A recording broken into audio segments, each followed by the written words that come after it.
Hello दोस्तों, कैसे हो आप लोग। मैं उम्मीद करता हूँ आप लोग अच्छे होंगे। मैं भी अच्छा हूँ। और 10th क्लास का केमिस्ट्री का फर्स्ट चैप्टर आज हम लोग पढ़ेंगे। उसमें है रासायनिक अभिक्रिया और समीकरण, chemical reaction and equation, first chapter है। और रासायनिक अभिक्रिया क्या होती है, रासायनिक अभिक्रिया के प्रकार के बारे में आज इस वीडियो में हम लोग पढ़ेंगे। फर्स्ट समझते हैं कि रासायनिक अभिक्रिया क्या होती है। What is a chemical reaction. समझिए क्या होता है। जब कोई सब्सटेंस अकेले या किसी अन्य पदार्थों के साथ अभिक्रिया करके एक या एक से अधिक भिन्न गुण वाला पदार्थ बनाए, वही आपका होता है रासायनिक अभिक्रिया। बाउंस हो गया ना, किताबी भाषा में आप लोगों को बोला गया, यहाँ पर बाउंस हो गया। समझते हैं, देखिए यहाँ पर क्या होता है। जब कोई पदार्थ है, यहाँ पर पदार्थ का मतलब जब कोई एलिमेंट यहाँ पर ले लेते हैं, कार्बन है, और यह किसी अन्य पदार्थ के साथ, अन्य एलिमेंट के साथ अभिक्रिया किया। यहाँ पर O के साथ ऑक्सीजन के साथ अभिक्रिया किया तो क्या कर दिया, कार्बन डाइऑक्साइड CO2 का निर्माण कर दिया। यानी जब कोई पदार्थ अकेले या किसी अन्य, यहाँ पर क्या है, दो पदार्थ है ना, किसी अन्य पदार्थ के यानी कार्बन ऑक्सीजन के साथ अभिक्रिया करके क्या कर दिया, कार्बन डाइऑक्साइड, तो यह आपका क्या हो गया, रासायनिक अभिक्रिया हो गया। तो जब कोई पदार्थ अकेले या किसी अन्य अपने दोस्त के साथ अभिक्रिया करके एक नया पदार्थ का निर्माण करे और इन दोनों का गुण, इन दोनों का गुण इनसे बिल्कुल अलग हो, वही आपका होता है रासायनिक अभिक्रिया। और रासायनिक अभिक्रिया के तो बहुत सारे प्रकार हैं, लेकिन जो इंपॉर्टेंट है और जो 10th क्लास में हमें पढ़ना है उसके बारे में हम लोग इस वीडियो में पढ़ते हैं। यहाँ पर सिर्फ 5 लिखा गया है और हम लोग पढ़ेंगे अवक्षेपण और रेडॉक्स अभिक्रिया और उसके बाद प्रकाश रासायनिक अभिक्रिया, इनके बारे में आगे हम लोग पढ़ेंगे। तो पहले समझते हैं तो चलिए यहाँ पर फर्स्ट समझते हैं कि संयोजन अभिक्रिया क्या होती है, कॉम्बिनेशन रिएक्शन क्या होता है। तो ये जो अभी अभी शादियां हो रही थी हम लोगों के गाँव में, घरों में, तो ये क्या हो रहा था, ये जो हो रहा था संयोजन अभिक्रिया, कॉम्बिनेशन रिएक्शन हो रहा था। ये आप लोगों ने समझा नहीं अच्छे से ना, समझिए। यहाँ पर दो जब कोई दो या दो से अधिक पदार्थ आपस में जुड़कर एक नया पदार्थ बनाए, वही होता है संयोजन अभिक्रिया। भाई साहब, नहीं समझ में है ना। शादिया में क्या था, शादी जो होती है उसमें क्या होता है, एक लड़का होता है, एक लड़की होती है, दो होता है, आपस में जुड़कर क्या बनाता है, एक शादी का बंधन। तो ये होता है आपका संयोजन अभिक्रिया। ये दो होता है और कुछ और हो सकते हैं, यानी दो या दो से अधिक पदार्थ, यानी लड़का या लड़की और उसमें आते हैं एक्स्ट्रा लोग, बाराती, लड़का लड़की और बाराती, और ये सब मिलकर एक बंधन बनाते हैं, वह कहलाता है शादी वाला बंधन। और यह केमिस्ट्री में कहलाता है संयोजन अभिक्रिया। यानी दो या दो से अधिक पदार्थ मिलकर आपस में जुड़कर एक नए पदार्थ का निर्माण करे, वही आपका हो जाएगा कॉम्बिनेशन रिएक्शन, संयोजन अभिक्रिया। ठीक है, देखिए यहां पर समझ लेते हैं। जैसे कार्बन और यहां पर ऑक्सीजन दोनों मिलकर बना दिया यहाँ पर कार्बन डाइऑक्साइड, दो हो गया ना, ये दोनों मिलकर बना दिए कार्बन डाइऑक्साइड, तो ये क्या हो गया, संयोजन अभिक्रिया आपका हो गया। यहाँ पर हाइड्रोजन और प्लस क्लोरीन मिलकर दोनों बना दिया हाइड्रोक्लोरिक अम्ल, तो ये आपका क्या हो गया, ये आपका हो गया संयोजन अभिक्रिया। ठीक ना, नेक्स्ट समझते हैं। ठीक ना, दो या दो से अधिक पदार्थ, लड़का लड़की और बाराती मिलकर एक नया बंधन बनाए, वही आपका संयोजन अभिक्रिया, वही आपकी शादी हो जाएगी। ठीक है, नेक्स्ट वियोजन। शादी तो हो गई भाई साहब, अब जब शादी होती है तो थोड़ा सा इधर उधर का मामला भी हो जाता है, गड़बड़ा जाता है मामला थोड़ा सा किसी किसी में, तो आपका तो डिवोर्स जिसको बोला जाता है कि मैं तुमको तलाक देती हूँ, एक चुटकी सिंदूर की कीमत तुम क्या जानो रमेश बाबू, ये क्या होता है, वियोजन। यहाँ पर बहुत सारी लड़ाइयाँ हो जाती है, उसके बाद डिवोर्स हो जाता है, वियोजन अभिक्रिया होता है। डिवोर्स यानी वियोजन, शादी हो गई, संयोजन अभिक्रिया, तलाक, डिवोर्स हो गया, वियोजन अभिक्रिया। नहीं समझ में है। देखिए, जब कोई पदार्थ टूटकर बिखर जाता है, टूटकर बिखर जाता है, कितना मजा आता है ये वर्ड बोलने में ना, टूटकर बिखर गया। तो देखिए यहाँ पर CaCO3 कैल्शियम कार्बोनेट, इसको क्या बोलते हैं, संगमरमर का सूत्र भी आता है। संगमरमर का सूत्र क्या होता है, कैल्शियम कार्बोनेट। और इन सबों का परमाणु संख्या आप लोगों को याद है, नहीं याद है तो वीडियो पड़ा है, आप लोग तो देखते ही नहीं है वीडियो। यूट्यूब पर मेरा बनाया गया है 1 से 20 तक परमाणु संख्या याद कैसे करें, ठीक ना, देख लीजिएगा। तो यहाँ पर कैल्शियम कार्बोनेट है, और कैल्शियम कार्बोनेट टूट कर क्या होता है, अलग अलग हो जाता है, CaO calcium oxide plus carbon dioxide बना लेता है, और यही आपकी यहाँ पर वियोजन या अपघटन अभिक्रिया भी इसको बोलते हैं।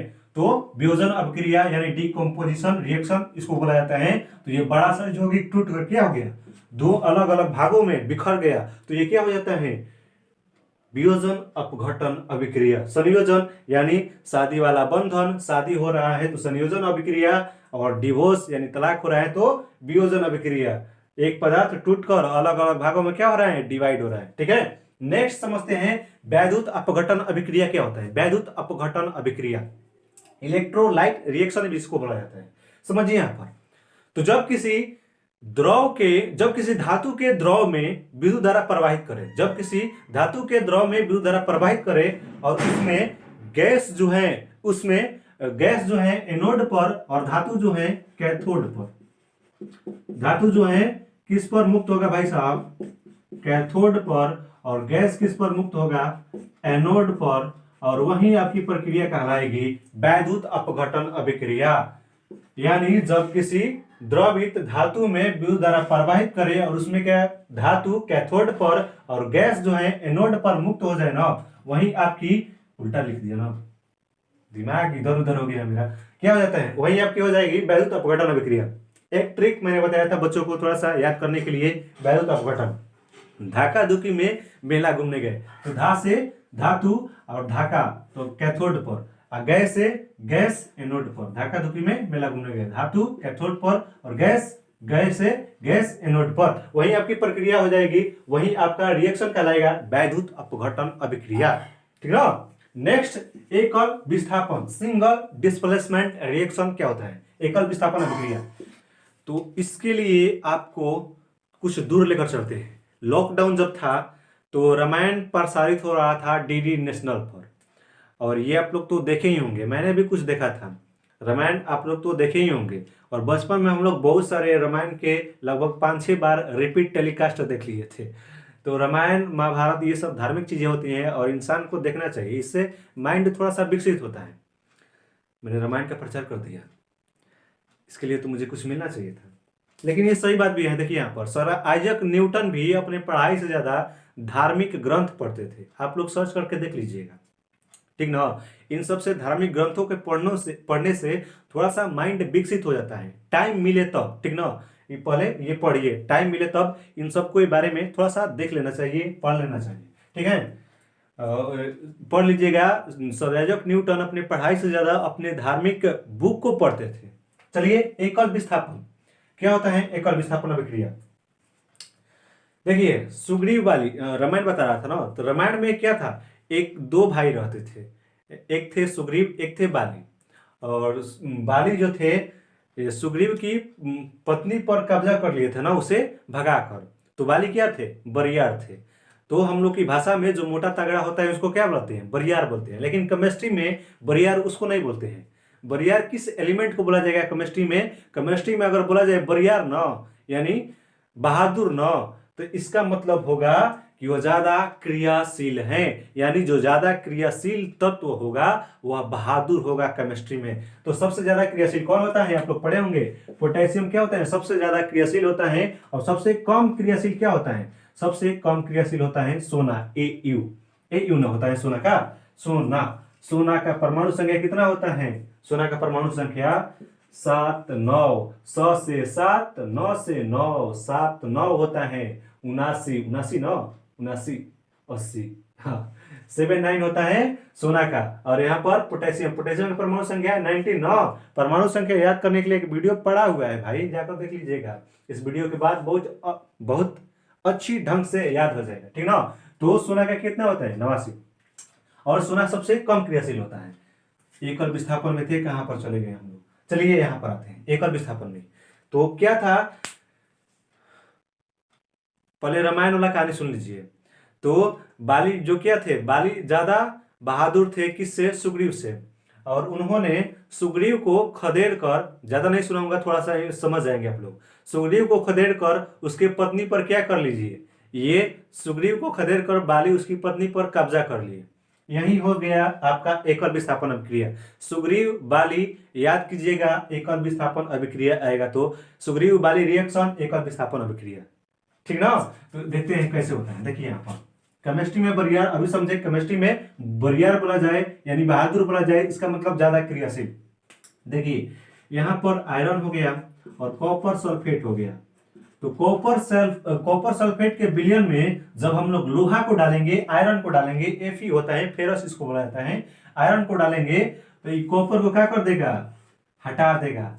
आप लोग अम्ल, भस्म और लवण में ऐसे करके एक टेबल देखते होंगे, नहीं देखते होंगे तो डिजिटल बोर्ड पर देखिए मेरा, ये देखिए, ठीक ना। सबसे ज्यादा पोटेशियम क्रियाशील होता है, उसके बाद सबसे लास्ट में होता है सोना, ठीक है। तो यहां पर समझिए, कॉपर सल्फेट के विलयन में जब हम लोग लोहा को डालेंगे ना, तो भाई साहब ये लोहा जो होता है ना ज्यादा क्रियाशील होता है, किससे, कॉपर से, ठीक है ना। वहां पर देखिए सबसे ऊपर क्या है, पोटेशियम है, पोटेशियम सबसे ज्यादा क्रियाशील, और फेरस कहाँ है, नीचे है, और कॉपर कहाँ है, इसके भी नीचे है। तो ज्यादा ऊपर जो रहेगा वह ज्यादा क्रियाशील, नीचे रहेगा कम क्रियाशील। तो फेरस का स्थान कहाँ है, ऊपर, कॉपर का स्थान कहाँ है, नीचे। इसका मतलब फेरस क्या है, बरियार है, इसका मतलब फेरस ज्यादा क्रियाशील है, किससे, कॉपर से।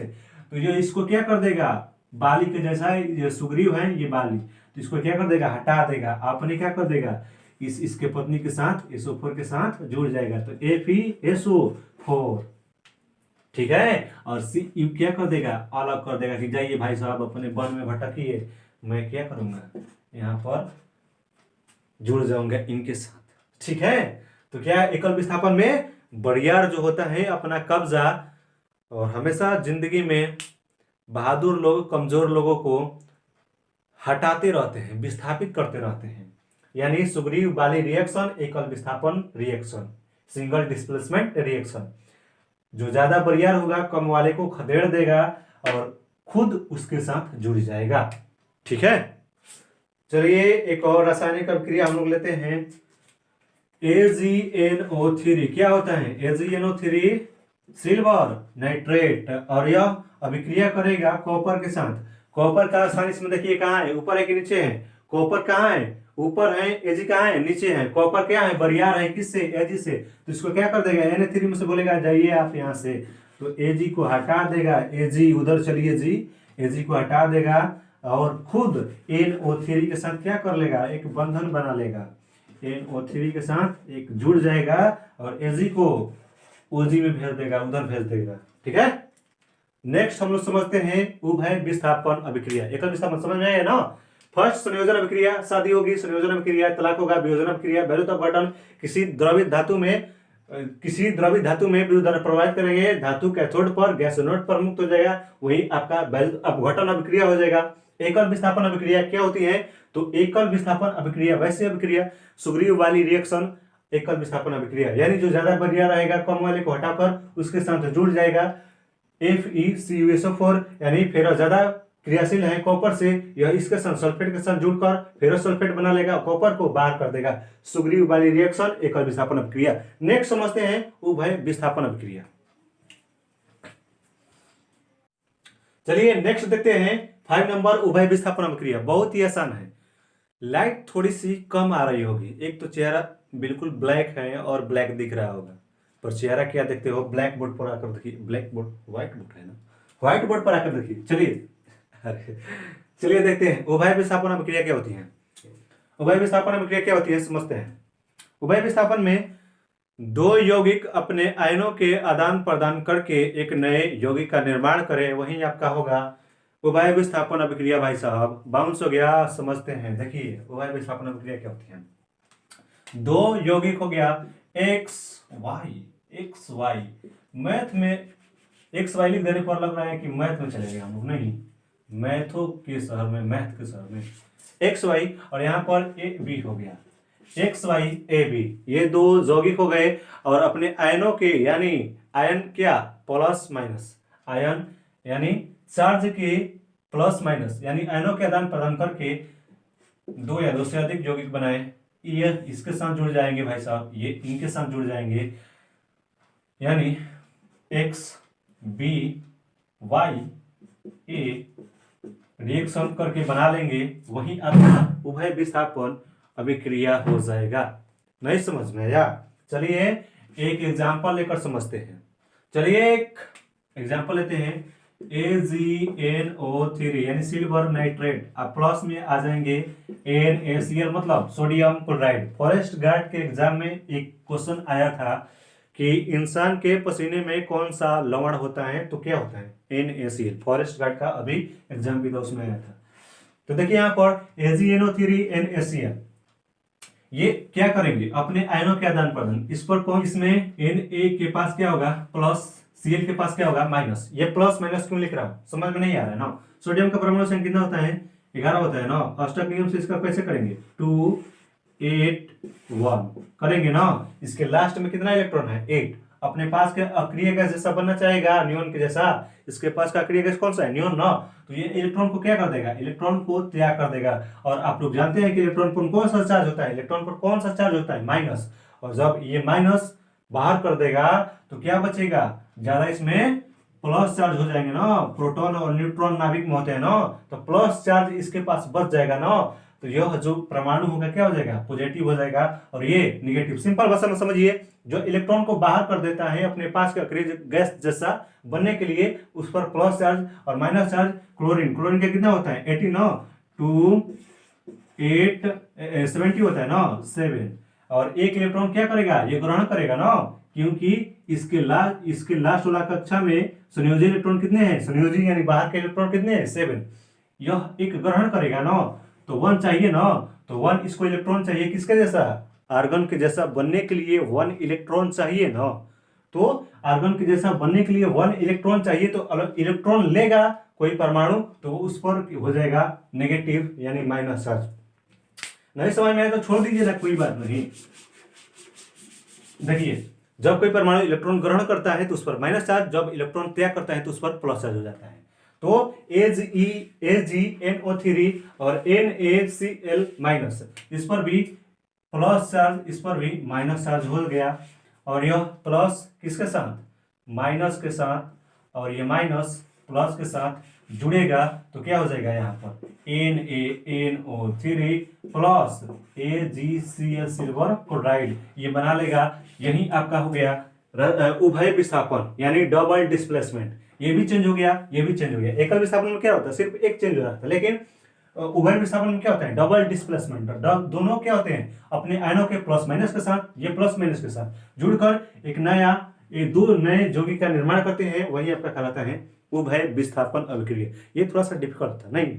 चलिए नेक्स्ट समझते हैं, बिल्कुल आसान। प्रकाश रासायनिक, बिल्कुल अब खत्म कर देंगे 1 सेकंड में। प्रकाश रासायनिक अभिक्रिया वैसी रासायनिक अभिक्रिया जो प्रकाश की उपस्थिति में क्या हो क्या हो नहीं हो, वैसी रासायनिक अभिक्रिया जो प्रकाश की उपस्थिति में हो, यानी लाइट के ऑप्शंस में जो रासायनिक केमिकल इक्वेशन, जहां जहां इंग्लिश बुझाता है बोल देता हूं, ज्यादा समझ में नहीं आता इंग्लिश।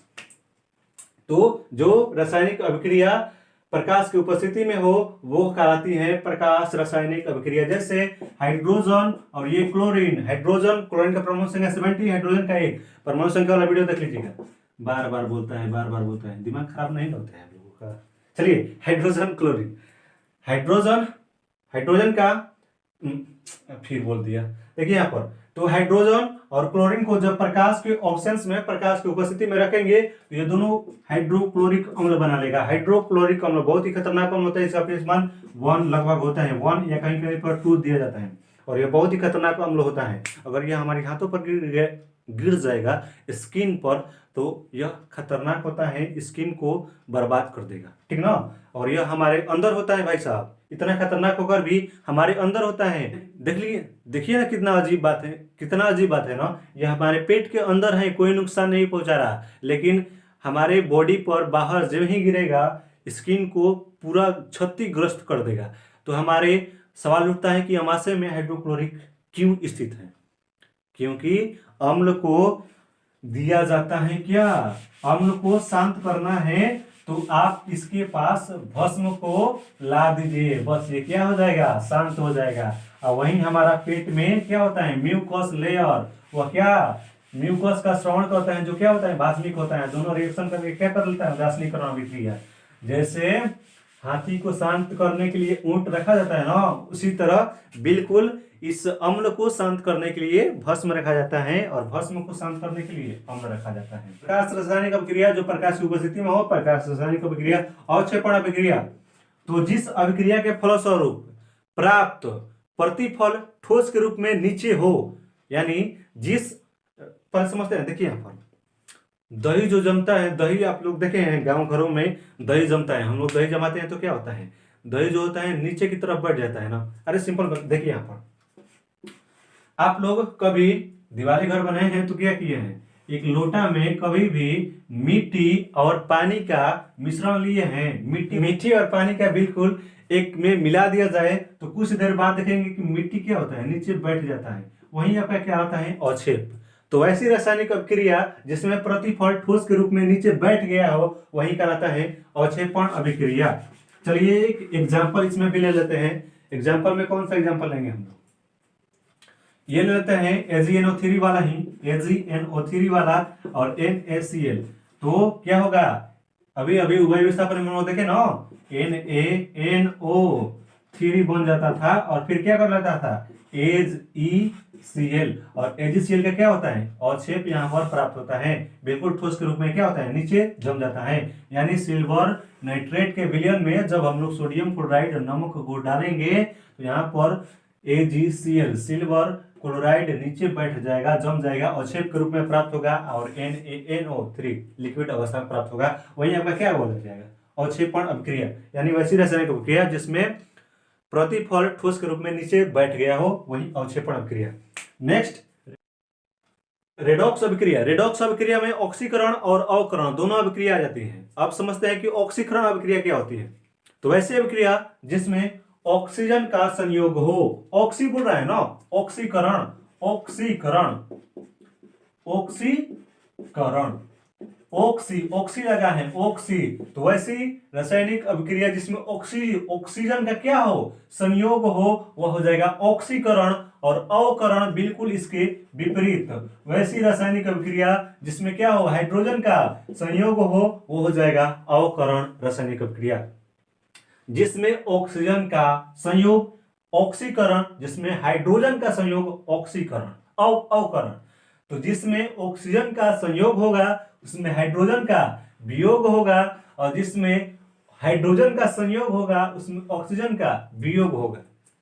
नहीं समझ में आया? देखिए ऑक्सीकरण वैसी रासायनिक अभिक्रिया जिसमें ऑक्सीजन का संयोग हो, अवकरण वैसी रासायनिक अभिक्रिया जिसमें हाइड्रोजन का क्या हो, हाइड्रोजन का संयोग हो। लेकिन दोनों में देखिए उल्टा हो जाता है, ऑक्सीकरण जिसमें ऑक्सीजन का संयोग और हाइड्रोजन का वियोग, यानी हाइड्रोजन निकाले, बाहर निकाले, और अवकरण जिसमें हाइड्रोजन का संयोग हो, हाइड्रोजन का क्या हो, संयोग हो, और ऑक्सीजन बाहर निकाले, वही हो जाएगा आपका अवकरण और ऑक्सीकरण। ठीक ना? रेडॉक्स अभिक्रिया समझ में आ गया। चलिए 9 नंबर उदासीनीकरण अभिक्रिया। ये नेक्स्ट क्लास में अम्ल भस्म और लवण में भी पढ़ना है उदासीनीकरण अभिक्रिया। तो जब अम्ल तथा भस्म आपस में मिल जाते हैं ना, अम्ल तथा भस्म, तो ये गड़बड़ा देते हैं, खिला गड़बड़ा देते हैं ये अम्ल और भस्म मिलकर। जब भी अम्ल और भस्म आपस में मिलेंगे तो क्या कर देंगे, उदास कर देंगे, उदासीनीकरण अभिक्रिया हो जाएगी। तो देखिए उदासीनीकरण अभिक्रिया वैसी रासायनिक अभिक्रिया नहीं, जब अम्ल और भस्म आपस में अभिक्रिया करते हैं तो लवण तथा जल बनाते हैं, वही आपकी कहलाती है उदासीनीकरण अभिक्रिया। अम्ल और भस्म, अम्ल एक ले लेते हैं HCl हाइड्रोक्लोरिक अम्ल, अभी हम लोग पढ़े, HCl लेते हैं, और एक लेते हैं सोडियम हाइड्रोक्साइड, सोडियम हाइड्रोक्साइड, और ये दोनों अभिक्रिया करेंगे तो क्या कर देंगे, NaCl बना लेंगे, ये सब NaCl, और क्या बना लेंगे H2 ना, H। रासायनिक अभिक्रिया बैलेंस करने के लिए भी एक वीडियो बना दिया गया है, देख लीजिए। मैं प्रचार बहुत ज्यादा करता हूँ, तो इस वीडियो में प्रचार बहुत ज्यादा आते हैं मेरे वीडियो में, मोनेटाइज नहीं है फिर भी मैं ज्यादा प्रचार कर देता हूँ अपने वीडियो का। देखिए यहाँ पर NaCl, यानी ये जिसके अंत में H हो, लगभग माना जाता है कि भस्म है, नहीं जो आप सोच रहे हैं नहीं। देखिए हाइड्रोक्लोरिक अम्ल और सोडियम हाइड्रोक्साइड, ये अम्ल हो गया, हाइड्रोक्लोरिक अम्ल लास्ट में बोला जाता है ना, और ये क्या हो गया, भस्म हो गया, और दोनों रिएक्शन करेगा तो क्या कर देगा, गड़बड़ा देगा, क्या कर देगा NaCl, यानी इसको लवण बोला जाता है और इसको बोला जाता है क्या, जल, H2O यानी जल। और भारी जल का क्या सूत्र होता है? D2O। H2O सिंपल जल और भारी जल D2O। ठीक है। तो अम्ल और भस्म आपस में अभिक्रिया करके लवण तथा जल का निर्माण करे, वही अभिक्रिया उदासीनीकरण अभिक्रिया। 9 रासायनिक अभिक्रिया हम लोग पढ़ लिए बिल्कुल अच्छे ढंग से।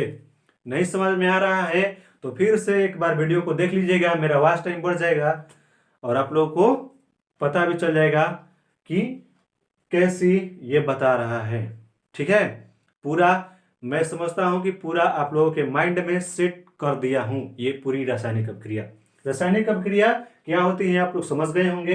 तो रासायनिक अभिक्रिया में पहले क्या होते हैं? अणु जो होते हैं परमाणु में टूटते हैं और फिर वहां पर अणु में बनते हैं। ये सब बातें हम लोगों को समझ में नहीं आती है, अणु परमाणु वाली नहीं। देखिए एबीसीडी आप लोग देखें, एबीसीडी में कितने अक्षर होते हैं? 26। और ABCDEF ऐसे ऐसे क्या रहता है? एक पदार्थ रहता है और यही टूटता है। रासायनिक अभिक्रिया में क्या होता है? यही टूटता है और यही टूट कर एबीसीडी क्या होता है? अलग अलग भागों में डिवाइड हो जाता है। रासायनिक अभिक्रिया होती है तो, और फिर यही जुड़ जाता है और फिर एबीसीडी वाला पूरा ऐसे ही बना लेता है। यही सब क्या होती है? रासायनिक अभिक्रिया होती है।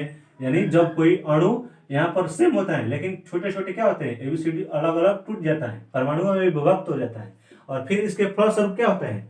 फिर रीअरेंजमेंट होता है। रासायनिक अभिक्रिया में क्या होता है? रीअरेंजमेंट होता है। यहाँ पर टूटेगा और फिर जुड़ेगा।